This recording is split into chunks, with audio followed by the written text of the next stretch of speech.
একটা ব্রাইডের সবচেয়ে অপছন্দের জিনিস আমি আজকে আপনাদের বলবো। একটা ব্রাইডের সবচেয়ে অপছন্দের জিনিস হচ্ছে আমরা যে পিছনে ব্যাকিং করে চুলটা ফুলাই সেটা খুলতে অনেক কষ্ট হয়, সেটাই হচ্ছে ব্রাইডের সবচেয়ে অপছন্দের জিনিস। এই যে দেখতে পাচ্ছেন পিচ্ছি পাচ্ছা গুলা একটা ক্যামেরার সামনে আসতেছে না, লজ্জা পায়, কিন্তু একটা টিকটক অ্যাকাউন্ট খুলে দিবেন একদম টিকটকের সামনে নেচে গিয়ে একদম ফাটাই দিবে। এই যে দেখতে পাচ্ছেন আজকে আমাদের ব্রাইডকে পুরাই কিন্তু একদম পাগল সাজিয়ে দিয়েছি, কেমন লাগছে বলবেন।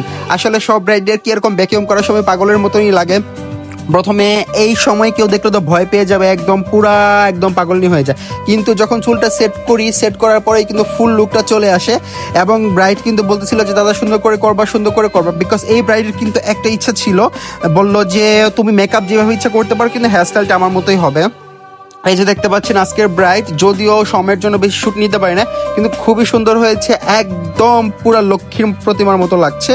এবং ব্রাইড কিন্তু চাচ্ছিল খুবই সিম্পল মেকআপ, বাট হেয়ারস্টাইলটা একটু গর্জিয়াস চাচ্ছিল, যদিও লাইটিং এর জন্য বোঝা যাচ্ছে না, বিকজ আমরা তো হচ্ছে অনেক আগেই চলে আসছি, সো তখন লাইটম্যান কেউ ছিল না, লাল একটা লাইট দেওয়া ছিল, খুবই বিচ্ছিরি লাগতেছিল, বাট অরিজিনালি কিন্তু খুবই সুন্দর লাগছে এবং খুবই কিন্তু সবাই পছন্দ করছে। এবং এই ব্রাইডটাকে কেমন লাগছে অবশ্যই অবশ্যই কমেন্ট করে জানাবেন। আর এই ব্রাইডটা ছিল কিন্তু সেই আওড়াখালির ব্রাইড, এবং খুবই মিষ্টি যে সুইট যে ব্রাইডটা ছিল এটাই কিন্তু এটা। তো এই ব্রাইডটার মেকআপটা কেমন হয়েছে অবশ্যই অবশ্যই কমেন্ট করে জানাবেন। সামনে যে বিয়েগুলো আছে অবশ্যই কিন্তু বুকিং করতে হবে, তাহলে কিন্তু স্লট পাওয়া যাবে না।